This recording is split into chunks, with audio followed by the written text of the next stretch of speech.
Thank you very much, Joe, for this most stimulating talk.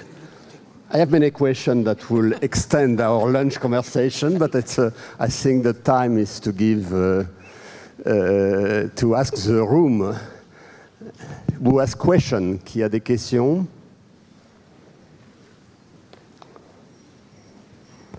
They are shy, but it will come. One question here, yes, une question. Hello. So I have two questions. Actually, first one is that, do you think that the darkest time of the European crisis has already passed? And do you think that Europe is in the right way to solve the problem? And the second one is that the Chinese President, Mr. Hu Jintao, expressed the Chinese willing to take further steps to support Europe and the euro. What do you think of China's position? Thank you very much. Well, I didn't have a, yeah, I didn't, I hinted at some of my concerns about the euro and about Europe's current economic policy. That when the euro was adopted, there was a concern that one had taken away two adjustment mechanisms, interest rate and exchange rate, and nothing been put into place. There was a concern, there's a literature, you may know, called the optimal currency area, for which my colleague at Columbia, Bob Mundell, got the Nobel Prize. And I think there's a broad consensus that Europe is not an optimal currency area. And so there was you might say, a fundamental problem at the beginning. And maybe there was a hope that over time, the countries might move closer together and it might become an optimal currency area, and that the institutions that might make the currency area as imperfect as it was work better. I think the political leaders knew that it was a political project in which the politics was not strong enough to complete the task at the time. But of course, the nature of politics is that when there's no problem, nobody does anything. And when there is a problem, it's very hard to do anything. And so I had hoped that when the Greek crisis began in January 2010, Europe would come together and they would say, okay, we didn't finish the euro project. We need to create euro bonds or a large solidarity fund for stabilization, or to do something. But all they did was to tie their hands and to say, while they recognized an agreement that they made in July that Greece and the other crisis countries are not going to be able to get out of their problems without economic growth, they recognize that austerity is inconsistent with economic growth. I don't know if you saw the last quarter growth numbers for Greece, -18, at an annualized rate of -18%. That's impressive. So they recognized that austerity would not bring growth, would bring decline, and they needed growth, but European politics has not provided any policies to promote growth. And so it is inevitable that the problems, I think almost inevitable, that the problems will get worse. So the result of this, I'm not very optimistic. How it will come to an end, and when in the end we mean the euro as it currently is not clear. Whether it will be the ECB decides it can't continue to rediscount sovereigns that have become precarious, or because voters get unhappy with a set of policies that mean that there's unemployment and misery as far as the eye can see. It's not clear what will be the precipitating event that bring a crisis and when it will occur. But I think prospects are not very positive at this point. There's obviously always the possibility that there's a change in mindset, a Eurobond or some other initiative will be adopted, but I'm not hopeful. I think it would be very nice if China wants to buy some Greek bonds and take some losses. And so I think I could understand, though, why they might not want to take that kind of a position. Thank you, Joe. So maybe we should take other question coming back to the subject of the talk. Naturally, the euro problem is an interesting problem, but among the many problems that you treated, this one did not appear. So maybe let's come back to the, yes? Thank you very much, Professor Stiglitz, for a very entertaining talk. I think we learned a lot also how to present things. I missed perhaps one thing, which was the recalibration of the world economy towards China and the other emerging countries. If you look, for example, at the share that they contribute now to global output growth, to global demand with a rising middle income class, would you see some light of hope coming from that? I missed that element in your talk. Thank you. Yeah, there was a section I didn't have time to go through, and that is globalization and what does that imply, including the rebalancing of the global economy. The one thing that I guess there were two remarks that I want to make is, first, I did mention that one of the problems the advanced industrial countries are facing is that they not only have to have a structural transformation to adapt to the increase in productivity, they also have a structural transformation to recognize a changing comparative advantage with the integration of the emerging markets into the global economy. And that's a very big structural adjustment that is not going to happen overnight. And the theme that I'm trying to say, markets by themselves often don't manage these structural adjustments easily. But there's a second aspect that has to do with monetary arrangements and savings. One of the problems as we get into a globally integrated economy, what matters increasingly is global aggregate demand. And what has been happening is that there are a number of countries that are having large surpluses. This is a problem that Keynes talked about. Large surpluses mean that they have income, but they're not spending it. They're saving. And in the old vocabulary, there's a problem of underconsumption. And that high savings rate weaken global aggregate demand. Well, the way it's being manifested in the emerging markets is a buildup of reserves. Reserve accumulations now are, I think, of the order of magnitude of about $9 trillion. China alone has over $3 trillion of reserves. Reserves are just bank accounts, savings. You have to ask the question, why are they saving? There are a whole variety of reasons. One of the reasons they're saving is a result of, you might call, precautionary savings. The countries that had large savings accounts did better in this crisis than those that didn't have large savings accounts. Those with large savings accounts could have large stimulus without worrying about deficits. But what does that mean? If countries see that savings is a good thing, that means they're not going to consume, they have income that they're not spending, and that lowers global aggregate demand. So this buildup of reserves is a real problem for global growth and stability.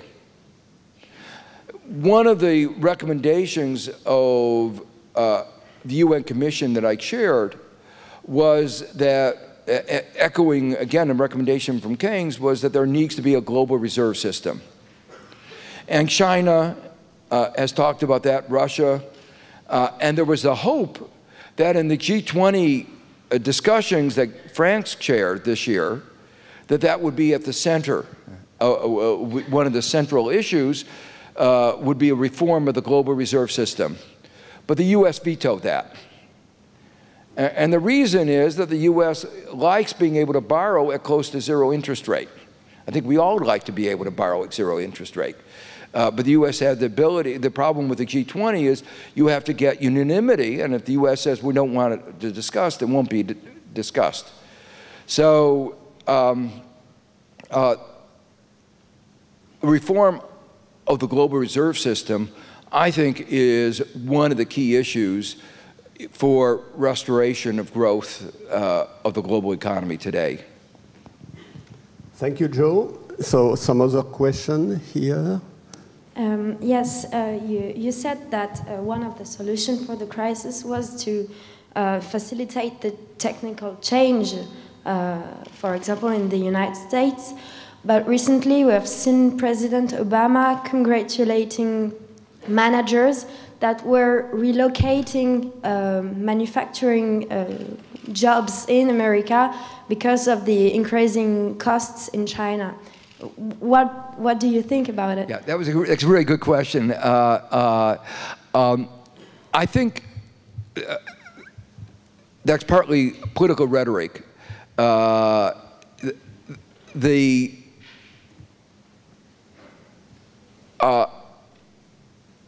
These efforts are likely to restore only a small fraction of the loss of manufacturing jobs that have occurred in the last 20 years. Obviously, there are some success cases. I mean, it looks like the auto industry is recovering. But when I say that, recovering, two aspects of that should be kept in mind.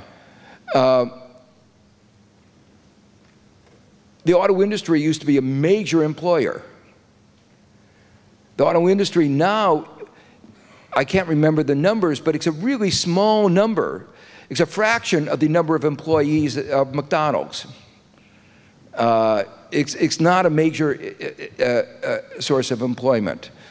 And the second thing is the wages of new workers in the auto industry are about a third of what they were 20 years ago. So the idea that manufacturing jobs are, quote, good jobs is no longer true. Now, the basic fact, and what I emphasize is, globally, the number of jobs in manufacturing is going to go down, just like globally the number of jobs in farming went down. Productivity increases are going to mean that the total number is going to be limited. And there's a change in comparative advantage away from the United States and to some extent Europe. Now, that doesn't mean that we can't have niches within manufacturing. There can be some high-tech manufacturing, some linked with research, with universities, with design. And in fact, there is a theory, and I think an argument, that there is a lot of research learning that comes as a part of production, learning by doing, and that there are some big advantages of linking production and research together, and that the movement out of the United States of manufacturing was a very big mistake, to the extent that it was. But at this juncture, if you look around the world, some of the European countries have been able to retain a strong manufacturing base. Germany, Northern Italy have been able to do it. But they've retained a different kind of education system than we have in the United States. So I think our ability to compete at that level of the high tech, that kind of, is very limited. So yes, there will be a little bit of movement back into low-wage manufacturing jobs, and a little bit into some of the high-skilled jobs. Will have a niche, but we will have to still restructure our economy. This will only be a small palliative. So, some other question? Hello. So I would like to come back to the question of the rescue comprehensive packages in the United States that have had as an ultimate goal resuming lending to the individuals and the private businesses, right? However, as you just mentioned in your speech, there was already overconsumption and over-indebtedness before the crisis. So my question is, if that would be your decision, would you still go for recapitalization of banks under the condition of, for instance, restructuring already existing mortgages and loans? Or would you go for actually allowing the bankruptcy of the financial institutions, say, as I think, as far as I remember, was also mentioned in your book? So would you allow for shareholders to lose everything and the bondholders to become new shareholders? So there's a critical distinction here between saving the banks and saving the bank officers, shareholders, and bondholders. And that was where we made a fundamental mistake. And we violated the rules of capitalism. There was no reason that when we rescued Citibank, for instance, we had to rescue the shareholders.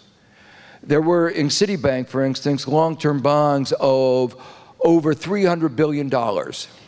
If we'd wiped out the shareholders, turned those $300 billion bonds into the new shareholders, then we would not have needed any government money. And that would have been playing by the rules of capitalism.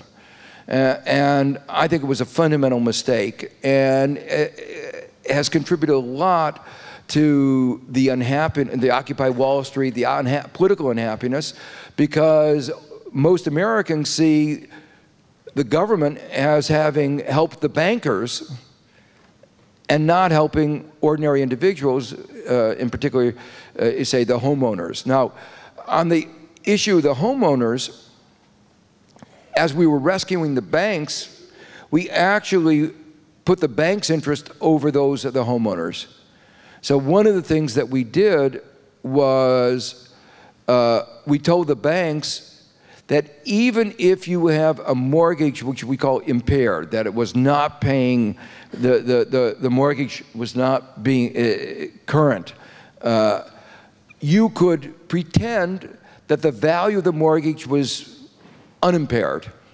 It was just like a good mortgage. I don't know if you know this thing called mark-to-market, where you're supposed to write down the value of an asset to the current market value. Well, we went to a system, what I called mark-to-hope. So it was that maybe these mortgages would eventually be repaid, even though we knew the probability was relatively low, because many of these mortgages were underwater. They owed more money on the house than the value of the house. And we know that when that's the case, the probability of a default is very high. Well, why was that relevant? Well, when we allowed the banks to keep the value of the mortgage on their books as if it was very high, that gave them an incentive not to restructure the mortgage. Because if they restructure the mortgage, they'd have to recognize the loss. And if they recognize the loss, they'd have to get more capital. And nobody wanted to give the banks more capital at that point. So the policies actually inhibited the banks in restructuring the mortgages. And there were other things that we did that inhibited the restructuring of the mortgages. And that's why there have been almost no restructuring of mortgages 4 years after the bubble broke. And even though the government set aside something between $50 and $75 billion to help mortgage restructuring, the Obama administration spent only $2 billion in helping homeowners. And gives you a flavor of where their focus was on. It was helping the banks, not ordinary homeowners.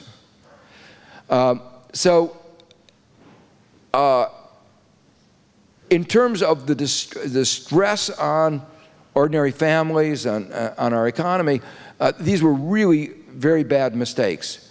But to go back to the theme the main theme of the talk, already investment in the United States in by large businesses in everything except real estate is close to normal, given the GDP. So the problem in the United States right now is not basically the banking system.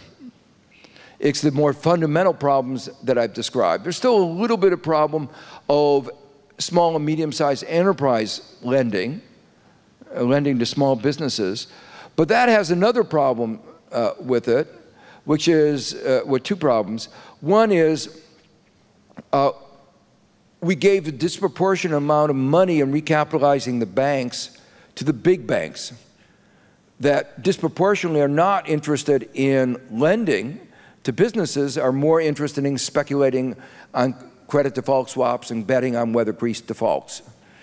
So meanwhile, the smaller banks that do a lot of the lending to small businesses, many of them are in trouble.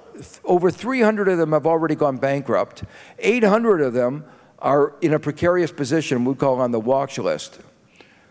But even if those even if we succeeded in that, there's another problem, that most small business lending is collateral-based. Collateral-based means that they have to give collateral to the bank. And the collateral that's typically given is real estate. And real estate values in the United States are still falling and about 30% below the pre-crisis level. And so the value of the collateral is also limited. So on both the ability to borrow and the willingness to lend, that part of this thing, the small and medium-sized businesses, are likely to have problems going forward. And again, the way what our policies simply ignored that. The president was told about this back in beginning of 2009. And Treasury and administration simply ignored the problem, these two key problems, mortgages and small business lending, and now they're saying, well, we have to do something about it 4 years later. Thank you, Joe. I think that we will have to stop. We are obviously all frustrated. I would have liked to hear you more about globalization, about many of the questions, but we have to stop for reasons, and I just want, maybe François will do it also, to thank you very much for this very nice, interesting intervention.